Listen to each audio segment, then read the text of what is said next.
ನಮಸ್ಕಾರ. ಕನ್ಯಾ ರಾಶಿಯವರಿಗೆ ಸಂಬಂಧಪಟ್ಟಂತೆ ಹಲವಾರು ವಿಚಾರಗಳನ್ನು ಈ 2026ರಲ್ಲಿ ಏನು ತಂದು ಕೊಡುತ್ತೆ ಈ ರಾಶಿಯವರಿಗೆ ಗ್ರಹಗಳ ಒಂದು ಪೊಸಿಷನ್ ಅಂತ ನಾವು ನೋಡೋದಾದರೆ, ಈ ಕನ್ಯಾ ರಾಶಿಯವರು ಬಹಳ ಕ್ಷಿಪ್ರವಾಗಿ ಸ್ಪೀಡಾಗಿ ಯೋಚನೆ ಮಾಡುವಂತಹ ಚುರುಕು ಬುದ್ಧಿ ಉಳ್ಳಂಥವ್ರು. ಯೂಶ್ವಲಾಗಿ ಸಮಸ್ಯೆಗಳು ಸಿಗಾಕೊಳ್ಳೋದೇ ಇಲ್ಲ, ಅವರೆಲ್ಲ ಕ್ಯಾಲ್ಕುಲೇಟೆಡು. ನಾನು ನೋಡಿದಾಗೆ ಬುಧಗ್ರಹ ಕನ್ಯಾ ರಾಶಿಯಲ್ಲಿ ಎಕ್ಸಾಲ್ಟೆಡ್ ಅಂದರೆ ಉಚ್ಚ ಸ್ಥಾನದಲ್ಲಿರುತ್ತೆ. ಹಾಗೆಯೇ ಈ ಕಿರುಬೆರಳು ಬಂದು ಇದಕ್ಕಿಂತ ಉದ್ದವಾಗಿರುತ್ತೆ. ಇದು ನನ್ನ ರಿಸರ್ಚಲ್ಲಿ ತಿಳ್ಕೊಂಡಿರೋದು. ಇವರು ಬಹಳ ಬುದ್ಧಿವಂತ ಆಗಿರುತ್ತೆ, ಮಲ್ಟಿಪಲ್ ಲ್ಯಾಂಗ್ವೇಜಸ್ಗಳನ್ನ ಮಾತಾಡ್ತಾರೆ, ಕ್ಷಿಪ್ರವಾಗಿ ಯೋಚನೆ ಮಾಡುವಂಥದ್ದು, ಚುರುಕು ಬುದ್ಧಿಯಿಂದ ಸಮಸ್ಯೆಗಳನ್ನ ಬಗೆಹರಿಸುವಂಥ ಚತುರರು ಅಂತ ಹೇಳ್ಬೋದು. ಬಟ್ ಈ ಒಂದು ಕನ್ಯಾ ರಾಶಿಯವರಿಗೆ ಈ 2026ರಲ್ಲಿ ಡೈರೆಕ್ಟ್ 7ನೇ ಮನೆಯಲ್ಲಿ ಶನಿಗ್ರಹ ಇರೋದು, ಮದುವೆ ಶುಭ ಕಾರ್ಯಗಳು ಎಲ್ಲದನ್ನು ವಿಳಂಬ ಆಗುತ್ತೆ. ಆಮೇಲೆ ಇನ್ನೊಂದು ವಿಷಯ ಏನಂತಂದರೆ, ಮದುವೆಯಲ್ಲಿ ಬಿರುಕು ಕಿರಿಕಿರಿಗಳಾಗುತ್ತೆ. ತುಂಬ ಜನ ಹತ್ರ ಬರ್ತಿರ್ತಾರೆ, ಸರ್ ಎಂಗೇಜ್ಮೆಂಟಾಗಿ ಕ್ಯಾನ್ಸಲ್ ಆಯಿತು, ಇಷ್ಟಪಟ್ಟಿದ್ದೆ ಕ್ಯಾನ್ಸಲ್ ಆಗೋಯ್ತು ಅಂತ ಈ ಥರ ಸನ್ನಿವೇಶಗಳು ಕ್ರಿಯೇಟ್ ಆಗ್ತಿರುತ್ತೆ.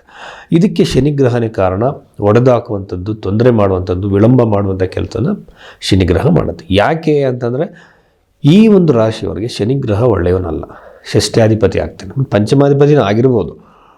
ಬಟ್ ನಾವು ಮೂಲ ತ್ರಿಕೋಣದಕ್ಕಿಂತ ತಗೊಳ್ಳೋದಕ್ಕಿಂತ ಅದರ ಒಂದು ಕೆಟ್ಟ ರಿಸಲ್ಟ್ನ ನಾವು ಫಸ್ಟು ಗಮನಿಸಬೇಕಾಗುತ್ತೆ. ಒಳ್ಳೆಯದು ನಡೆಯುತ್ತೆ, ಅದೇನು ಸಮಸ್ಯೆ ಇಲ್ಲ.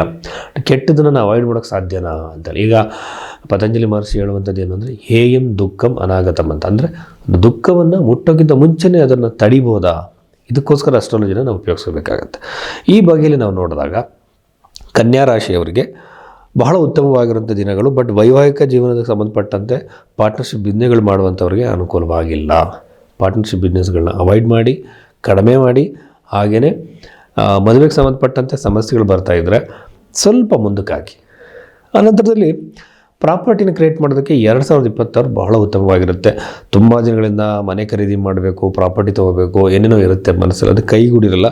ಈ ವರ್ಷದಲ್ಲಿ ಈ ಒಂದು ಕನ್ಯಾ ರಾಶಿಯವರಿಗೆ ಪ್ರಾಪರ್ಟಿನ ಕೊಳ್ಳುವಂತಹ ಅವಕಾಶ, ಯೋಗ ಕ್ರಿಯೇಟ್ ಆಗುತ್ತೆ.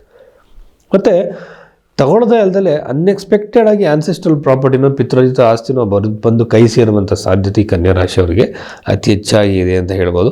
ಹಾಗೆಯೇ ಗುರುಗ್ರಹ ಭಾಳ ಒಳ್ಳೆಯ ಪ್ಲೇಸ್ಮೆಂಟಲ್ಲಿ ಇವರಿದೆ.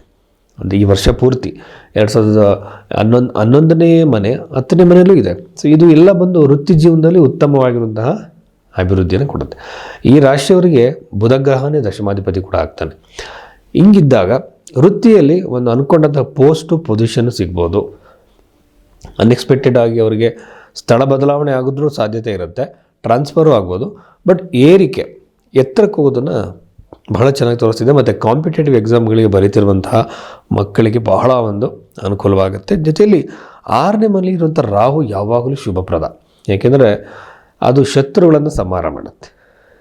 ಕಾಂಪಿಟೇಟಿವ್ ಎಕ್ಸಾಮ್ಸ್ ಅಂತೇಳಿ ಶತ್ರುಗಳಂದರೆ ಯಾರು ಯುದ್ಧ ಮಾಡೋಕೆ ಹೊರಟಿಲ್ಲ, ಬಟ್ ಶತ್ರುಗಳಲ್ಲದೆ ಒಂದು 6ನೇ ಮನೆ ಇರುವಂಥ ರಾಹು ಅವ್ರನ್ನ ಧೈರ್ಯವನ್ನು ಕೊಡುತ್ತೆ. ಪ್ಲಸ್ ಅವ್ರು ಕಾಂಪಿಟೇಟಿವ್ ಎಕ್ಸಾಮ್ಗಳು ಗೆಲ್ಲೋ ರೀತಿ ಮಾಡುತ್ತೆ.